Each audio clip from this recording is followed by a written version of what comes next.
right, now let me share with you an open letter to Jerry Jones.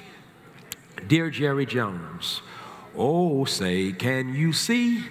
You have fumbled an opportunity to intercept a lie and use your privilege to score for justice. As a lifelong fan of the Dallas Cowboys who once enjoyed season tickets, it's heartbreaking that you have taken a stand on the wrong sideline of history.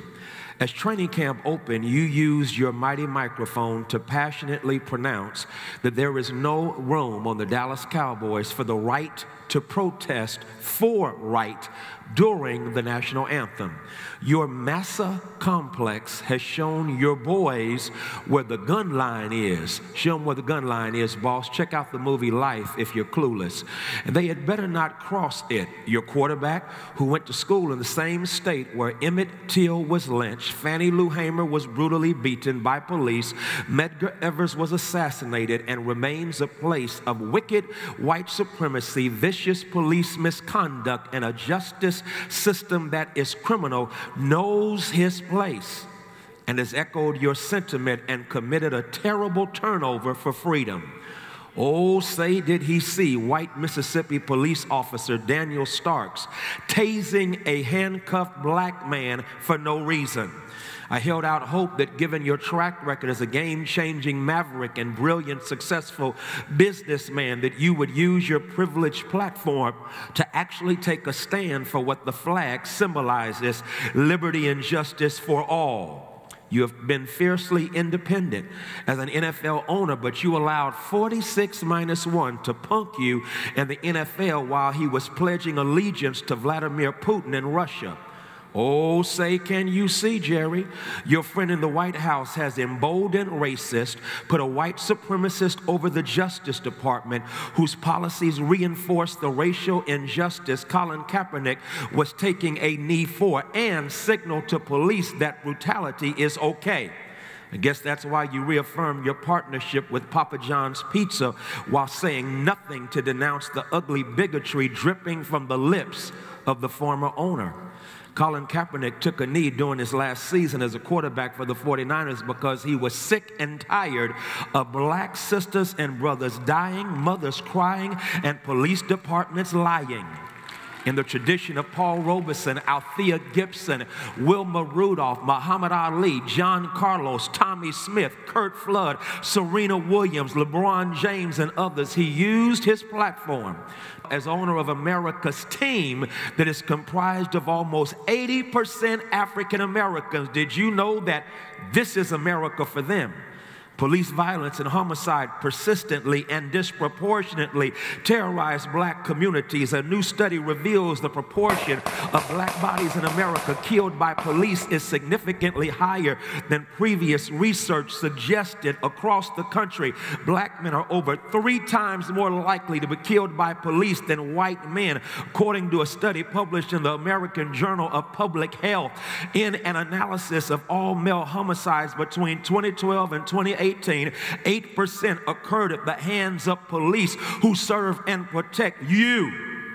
Researchers found of nearly 6,300 reported deaths during the 6-year count, almost 1,800 were black. This is America. Oh, say, can you see, Jerry? Police killings are highest among black men across the United States. Lead author Frank Edwards is sadly correct when he interprets police operate completely differently in different places. He said, how police operate is often determined by the race of the person they're interacting with and the racial compositions of the places they work in. Oh, say, can you see? The vast majority of players live in this America. Yes, their contracts may have allowed them to move into nicer neighborhoods, but their black skin still means they are seen as suspects who pose a threat. Sadly, your son Stephen seconded your motion and brazenly declared, if you want to be a Dallas Cowboy, you will stand for the national anthem. This is one instance where the blatant hypocrisy of your organization just may exceed your racist insensitivity. On America's team, you can brutally beat your wife, girlfriend, or kids. You can drink and drive. You can take drugs and steroids, but you peacefully protest, and you can't be a Dallas Cowboy. Oh, say, can you see? It's evident, Jerry, that you never had to give Stephen the talk and tell him about how to behave in the presence of police officers. Have you, Jerry? Ask your black players about the talk.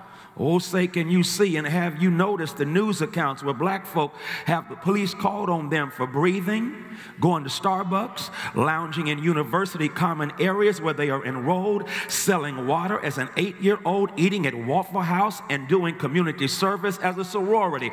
The brilliant actor Ving Rhames shared his terrifying experience with racism that resulted in police putting a gun in his face at the front door of his own home in Brentwood, California, because a neighbor called 911 saying that he was breaking into what was his own house.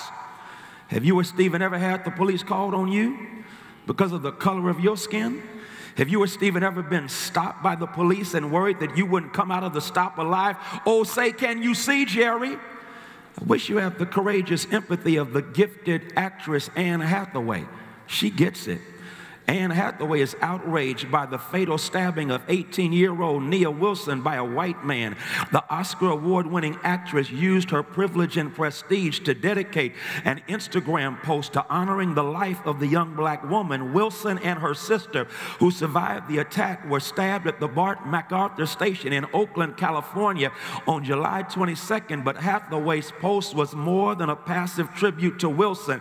It was a wake-up call and a courageous critique of those who are oblivious to black pain and hide behind their white privilege and fail to take action in the face of violence, injustice, and racism, describing Wilson's murder as unspeakable.